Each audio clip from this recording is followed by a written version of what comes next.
Hi, so welcome again to the Tank Diaries. This week we've got Max Baker and Dan Wale from Patas Arriba in Bournemouth here to talk to us about their business. It's been wonderful getting them both in. They've been on an incredible journey so far, and we're really excited to have you guys here. Thanks very much. So you guys are in your you're still in the first 3 years, is that correct? Yeah. So you're about 3 years in, okay. And so tell us, before you start telling us about Patas Arriba, because obviously a lot of people know you pop up all over the place, if that's not a horrible play on the words, because you have a tapas pop-up bar, is that correct? Yeah, that's right. Yeah, and so you've been doing it for 3 years, so before we start on that, what did you guys do before? I've always been in the hospitality industry, so Right. I've worked as chef in cafes and hotels, bars, bar management, so a bit of everything, Right. jack of all trades in hospitality really. Okay, and literally since you were like college level or something like that? Yeah, I had my first job when I was at 13 washing up in a kitchen, so Oh wow, Yeah. so it's been a few years then. yeah. Okay, so lots of success. And what about you, Dan? So Max and I have been sort of mates for about 20 odd years now. So we went to school together, Right. and then both did A-levels together, and then I went off to uni. So I did a business management degree at Cardiff, Yeah. but did hospitality related stuff while I was there to pay my way through it. And then when I finished uni, came back down to Dorset, worked for an insurance company for a while, and then was in recruitment.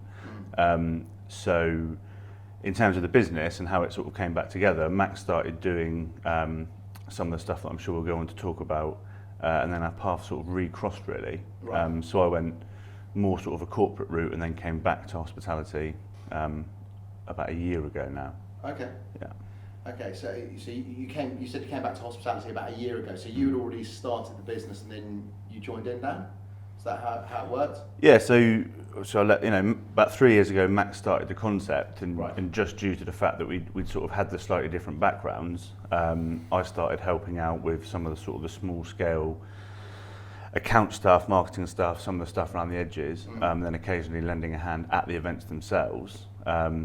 And then that progressed together. So as the business grew and as Max's concept grew, that workload became bigger, which eventually meant I had to leave, or wanted to leave my job in order to pursue this. Right, okay. Yeah. So Max, why tapas bar? So the initial concept was actually mine and my mum's. My mum has lived in Spain and lives in Spain now, and we've always had like a pretty good connection with Spain. My grandparents lived there as well. But in terms of the tapas concept, it's just because it's the style of dining and drinking and that we really like. It's really social, it's not formal or anything like that, and that's how we enjoy eating, and having lots of small dishes and food alongside drink and that kind of thing. So Yeah. that's kind of where it came from, and then there wasn't really much of that happening that we thought was of a really good quality in Dorset. So And where did the name Patas Arriba come from? So Patas Arriba was just kind of after thinking about lots of kind of ideas for names. Patas Arriba means upside down in Spanish. Okay. Is that the phrase for upside down? And then also Patas is an anagram of tapas. Right. Okay. Yeah. I should Yeah, know that. yeah, and Arriba is kind of a bit more of I guess a recognisable thing. So there was a few different ideas. One, because upside down kind of seemed to fit in terms of what we were doing, popping up in different places, and then because you can kind of have a bit of a recognisable twang to Arriba, kind of everyone kind of recognises that, I guess. So Patas Arriba seemed pretty appropriate. Okay. So so you formed it 3 years ago, and you've got another company on the side. There's two sides to your business now, isn't there? Yeah, so the natural progression from a business perspective was that when Max and his mum, as he says, sort of first started the concept, it was based around a supper club. So it was ticketed, started in Blandford, and we ran the events quite intermittently. So sometimes there was a couple in a month, sometimes there might be one in a month. And then as it got more and more popular, we obviously, as every business does, it started to grow, and then we had to start sort of thinking about ways that we could grow it. And one of the things that we were finding is that so Patas Arriba is heavily Spanish branded, as Max has pointed out. Yeah. So all the food is authentic Spanish, although sometimes we put some plays on it, and all the alcohol is Spanish, and et cetera, et cetera. Now, what we were finding was that there was an increasing number of requests for non-Spanish events. So be it someone's birthday, or be it a works do or a corporate event where they wanted something that wasn't Spanish tapas, but they wanted Max to do it. So again, from a business perspective, what that meant was that we didn't want to turn the business away, but also we didn't want to compromise the branding that we'd established with Patas Arriba. Yeah, of course. So that led to a divide. So at that point we started our second company, which is the Makeshift, which is a sort of anything food, booze or events management related. And that gave us the ability to do both. So we could honour the Spanish branding with the tapas events, but also service the demand for non-Spanish events as well. Right, okay. Basically. And so have you found that the Makeshift is actually starting to take over because it's a little bit more fluid? You can offer a lot, or do you market them differently? How's it sort of grown so far, the two sides? So the style of events that we do is quite different at the moment, because Patas Arriba kind of evolved from doing the supper clubs and ticketed ones, where to now we run pop-up tapas bars. So it's kind of like anyone can pop in, there's no ticket price, and it's, you can just, as you would in Spain, kind of come in and have a drink with a free little tapita, maybe order 1 or 2 dishes, and that's it. Or you could come in and have a whole meal and spend the whole night. Whereas the Makeshift, the events that we do are quite a lot different, I would say. So we started off doing some Caribbean kind of like music-based and drink-based events, which are really fun. And then obviously that kind of also led on to doing private events in that kind of style. And then more like kind of canapé events, food matching with wine and gin and things like that. And so it's quite interesting because the markets that we hit with both sides are quite different. But there's some overlap, but where we push them through their own channels, it's meant that Patas Arriba has still been building, hopefully, as a recognisable kind of quality Spanish brand, I guess. And then the Makeshift kind of has its own following with slightly different events. And have you found that it's kind of duplicated your workload in some ways with regards to the sales and marketing side of it? Has it caused complications going down that route? I think we've learned lessons. The thing about Patas Arriba is it enabled us to learn some lessons that when we started the Makeshift we could apply. So we're really heavy on social media because of the nature of both businesses. They are pop-ups, they aren't always consistent in terms, they might be a one-off event, for example. And we found that as a result of that, social media is a really good platform to get that message across because it's instant. So in answer to the question, I think when we started the Makeshift, we'd learnt some lessons from doing marketing wrong with Patas Arriba that we then applied to the Makeshift. So there's some things which are similar in terms of the way we present them. So we found obviously really decent quality images of the event or of the food or whatever.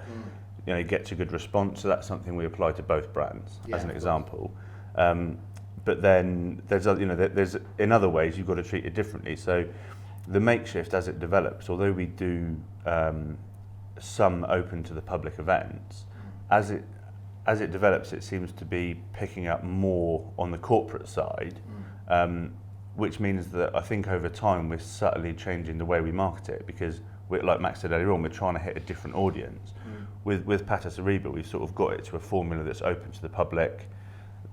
The people that follow Patas Arriba know that they can turn up as and when, and the events have got a formula that works, whereas the Makeshift is still quite dynamic. So we're marketing that in a slightly different way. So there's similarities and differences, and that does lead to some trouble sometimes. But social media marketing takes a lot of practice to get right, I think. And you're still evolving it. It's because the way that we do it, where I'm often doing the events or in the kitchen dealing with the produce and the kind of things that we want to put on social media, it means that I run, for example, the Instagram and the Facebook. Which isn't something that's come naturally to me at all. And it's like something you have to, I guess, look at what other people are doing and how they do it, and what you think is going to appeal to customers, and then try and apply that. So it takes quite a lot of work, actually. Do you have much competition in the marketplace? I would say that the Makeshift possibly has a bit more competition just because there's a lot of events companies out there and people that do private events and stuff. Sorry about that. It's all right. Yeah, we thought we'd turn off all the devices today, and obviously this one, which I'm using for my notes, is not. So my bad. I think to pick up on that, I think one of the interesting things, again, with the difference between Max and I, is that where arguably I've got slightly more marketing experience, we've sort of tried to work together to sort of use some practical and known marketing knowledge coupled with trying to do our own thing. So like Max said, you look at other people, you look at what's successful, but also try and sort of plough your own path really, because one of the things when we first started, it was in that time where everyone was absolutely obsessed with how many likes or how many followers you had across social media. So I know that that's sort of still half true and half not, but everyone had this passionate belief that if you had 10,000 followers on whatever platform, that was going to equal a return. And one of the things that we realised quite quickly was that actually you can have 150 followers, but if out of that 150 followers, 145 are people within your demographic and within your area, you can translate them into paying customers. So even now, 3 years down the line, we still haven't got thousands and thousands and thousands of followers, but I would wager, and I'm sure Max would agree, that the majority of those people that follow us across all platforms are potential customers. Yeah. So that way, if we get it right and we can appeal to them, then we do see a conversion. Yeah. So that in terms of lessons, it's the quality over the quantity, isn't it? I think that's something that comes up quite commonly. I think if you've got a brand that's national, for instance, then you can go for just big numbers and try and make yourself a household brand. But if you're going for a controlled demographic, what is your geographical area? Is it, how far out do you guys sort of go at the moment? Because obviously there must be cost implications to travel,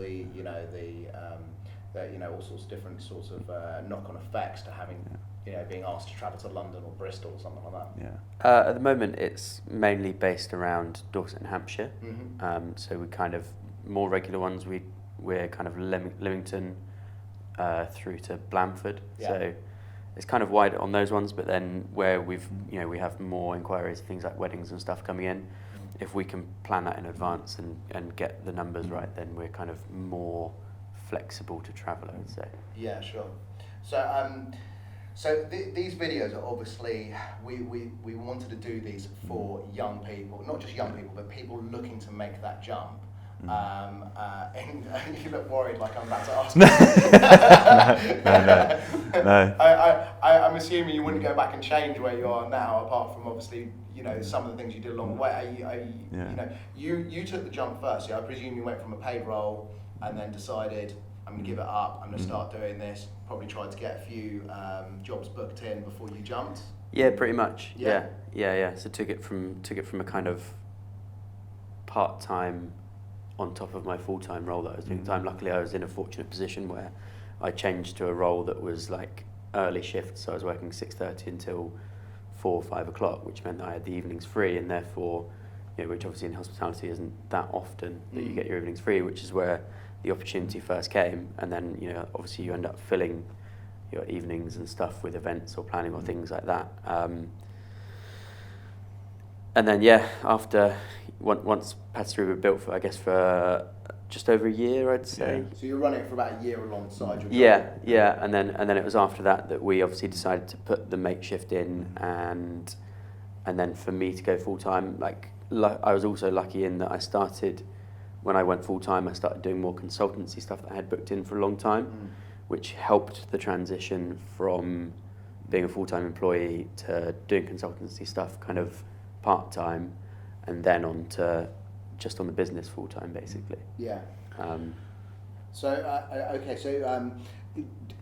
With regards to funding, did you borrow money from family? Did you save up yourself? Did you just try and piece it together as you went along organically? Yeah, literally, we started the first Patas Arriba event. I think I spent about 150 quid, 200 quid or something, and made £2. Yeah. So, an exciting first. Well, you didn't make a loss. That was what we said. That was the point. I mean, there's a lot of people who go through their first 2 or 3 years and don't Yeah. make Yeah. money. Yeah, no, I just bought way too much food and we didn't really make any money. So yeah, basically we grew it completely organically from November 2014 up until was it spring this year, I guess. Yeah, and that's where sort of again from a business perspective, it's been really interesting because like we both did it alongside full-time jobs to begin with, Yeah. and then that sort of developed. And like Max just said, we weren't making a loss. There wasn't loads of money being made. There wasn't a huge pot that was accumulating. And then obviously, what we realised at the end of last year really was that we'd reached a natural plateau where, due to work constraints and funding constraints and everything else, i.e. working around other jobs, there was a limit to how much we could grow. So at that point, obviously there was a decision that needed to be made, which was, do we do this alongside roles, into the future as a, it was always a business, but as more of a hobby. So it's just something that, Max can use his creativity from a sort of cooking perspective and give food to people, make enough money to make it worthwhile and leave it there. So a lifestyle business.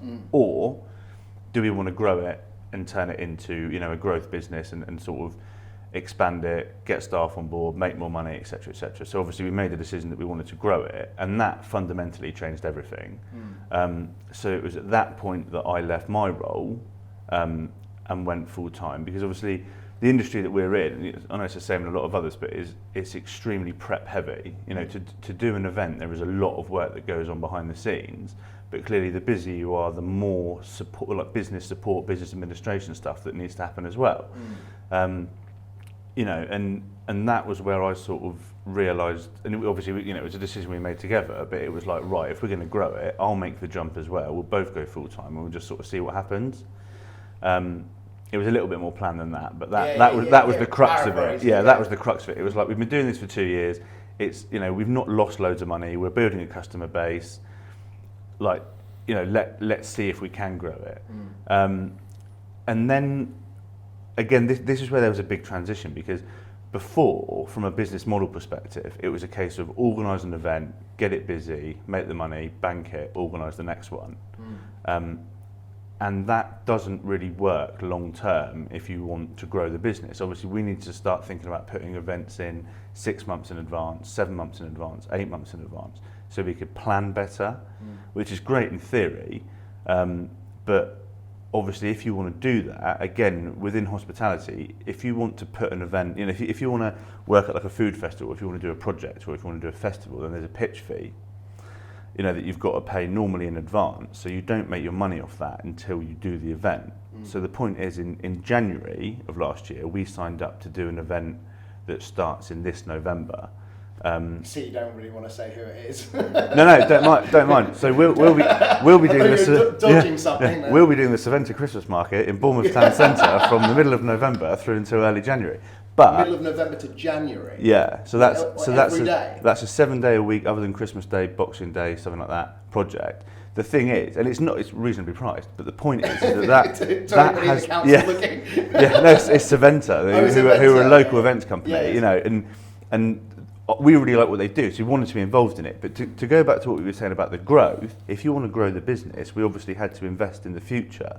So that meant that we had to then get funding, to answer your question, because whereas before we were doing the business equivalent of sort of living hand to mouth, like I said a minute ago, as in organising an event, banking the money, organising another one, for the first time we were looking to pay staff up to 12 months in advance, and we didn't have the capital. So that's when we finally had to make the decision to borrow money. So we ended up getting an outset finance business loan. And to be completely honest with you, that almost exclusively went on paying for the projects that we've got booked in for the future. But then that's when the ante really gets up then, if you know what I mean, because you've got stuff in the diary for in the future, but also you've borrowed the money. So then everything starts to get more, not so much stressful, but everything means more, if you know what I mean. You're really in it then. we found. So sorry, I don't mean to interrupt, but on this project, I'm still thinking about this fact that you've signed up to a 3-month project. Yeah. Is 3 months, 10, 12 It's, weeks? it's the middle of November through to the 6th of 47 January. days, it's about a month and a half. About a month and a half, 47 days. So 47 days of the two of you working full time? So we've got a couple of other little events, well, a couple of big events actually at the same time, so we're going to put a little team in. Right, okay. That's what I was going to ask, is how do you carry on evolving and pushing forward if you guys are wrapped up in one project? So we are basically going to try to not get too wrapped up in that one specific thing.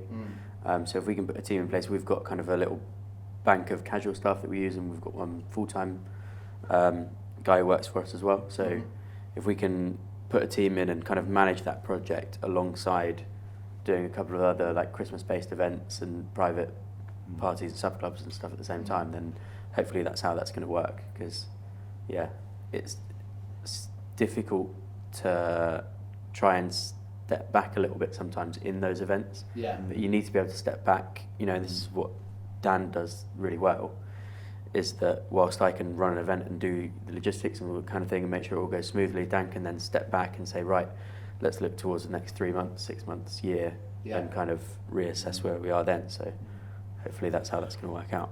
And to follow on from that, to talk about this project again, just because it's an interesting, it's that transitional thing we've talked about, where you learn the lessons, is that by the very nature of pop-ups, we use other people's venues. So our trading hours over the space of a week means that whereas like a normal cafe or restaurant or cafe bar or any combination of that might be open from 9 to 5, 6 days a week, or you know, some places are open from 9 a.m. till 11 p.m, our eggs are put in a much smaller basket. So even if we do an event Wednesday night through till Saturday night at different locations, our events tend to run from 6 till 11. So that massively reduces the time window that you can generate your income. So like Max just said, when we're at the point now where we've got a nice shiny van, we've got a commercial kitchen unit, all this obviously which has all been picked up along the way, we've got the loan repayment that we talked about, we've got 3 full-time employees, we've got casual staff, you've got your insurances, all this stuff that makes a business work. To try and generate all of that income in what is a relatively small window of time, what I've realised from my side of sort of the business is it's not silly, but it's not the best use of a working week. So something like that project flips it on its head completely. So that's I think it's roughly 10 a.m. till 4 p.m, but like we said, 7 days a week, pretty much every day for 47 days, which means that massively opens up how much money we can generate, because our trading hours are so much higher. And so, as Max said a minute ago, by putting a team in place and getting them to run that on our behalf, we can then do the sensible business thing, which is have money being generated somewhere else that we're overseeing by a team that we've got in place, and simultaneously try and run the other stuff we do for the makeshift, so like supper clubs or private events, which then supplements your income. So then you've got 2 income streams, as opposed to, like we said a minute ago, 1 income stream, which is however many events a week, but all of our resources are put into each one of those events. Does that make sense? Yeah, of course. I suppose that's the luxury you're going to have with the Christmas event, is that once you're a few days in, the format's going to stay pretty much the same for the whole time, which means you can let go of the reins a little bit more. We'll probably still be there like pretty much every day. That's the thing, you can't avoid it. It's going to be a ton of work. But are you excited by it? Because this is the first scale of event, first event done on that sort of scale. It's the most money we've ever invested into a single project. So I think what we're excited about is that it gives us an opportunity to look at things from a different angle. Like you've just said, basically, it's going to be difficult, and I think like we said again a second ago, like the first 2 or 3 weeks is going to be a case of tweaking stuff, making sure it's working well. But once, and that might only take one of us, so the other person can be concentrating on other things. So that is exciting, in as much that if it goes well and it goes according to plan, we can do what we've never had the opportunity to do before, but which is in October, November time, look at March, April, 2018 and so on, or November 2018, and start looking forward.